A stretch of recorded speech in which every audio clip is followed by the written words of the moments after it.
que c'est une pratique qui est encore assez méconnue malgré tout et qui mélange à la fois l'art de combattre, la danse. Elle a un côté ludique très important.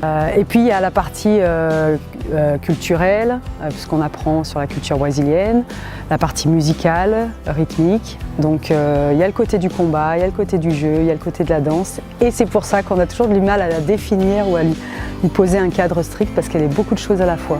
Ces cours-là à 3 ans, on les prend prioritairement à 4 ans parce qu'il y a beaucoup de demandes, donc on a fait ce choix-là, mais au départ je les prenais à 3 ans. La plupart des enfants, ils ont un cours par semaine. Après, quand ils évoluent, à partir de 9-10 ans, ils peuvent faire 2 cours par semaine. Et c'est autour de 250 €.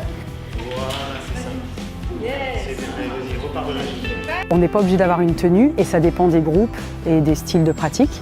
Mais effectivement, aujourd'hui, on a la tenue, c'est le t-shirt en général de l'association qui le propose. On fait des t-shirts spécifiques.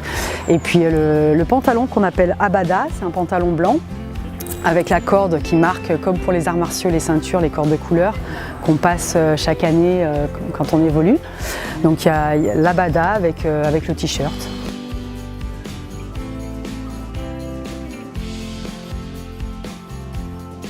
Il y a différentes parties dans le cours.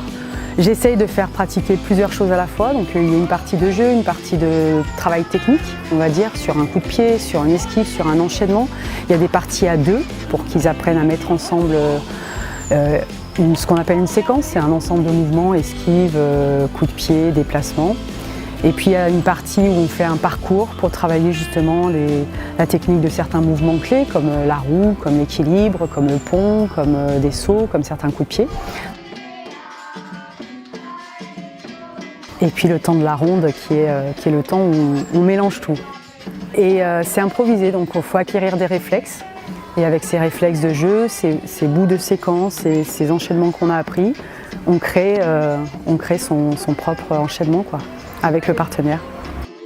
Ça développe évidemment le côté psychomoteur, ça développe l'équilibre, ça sensibilise à tout ce qui est musique, chant, au rythme, le jeu avec l'autre, l'observation, la concentration.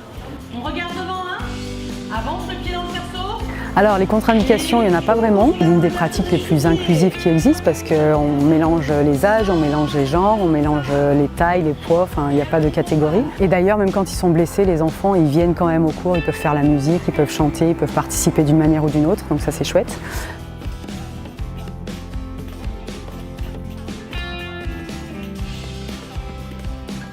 C'est une activité qui est juste extraordinaire. Je trouve que pour le développement des enfants, elle est vraiment parfaite parce que comme je disais, il y a plusieurs pendants qui se rapprochent de cette activité qui permettent un développement qui est assez cohérent.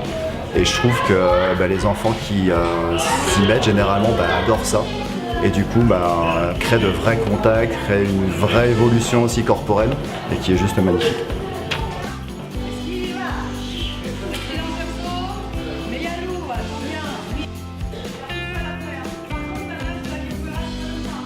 Déjà, elle est épanouie, elle travaille la musique, le son, le rythme, des mouvements qui ne sont pas si courants, par exemple le mouvement par terre.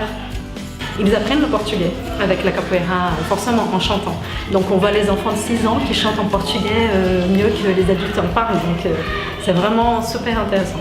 Je trouve ça va, il y a des figures, ça dépend des figures, il y a des figures dures et il y a des figures plus faciles que d'autres.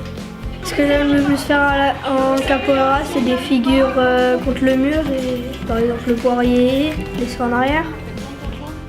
C'est un peu de la danse de combat, et c'est bien. On vous attend!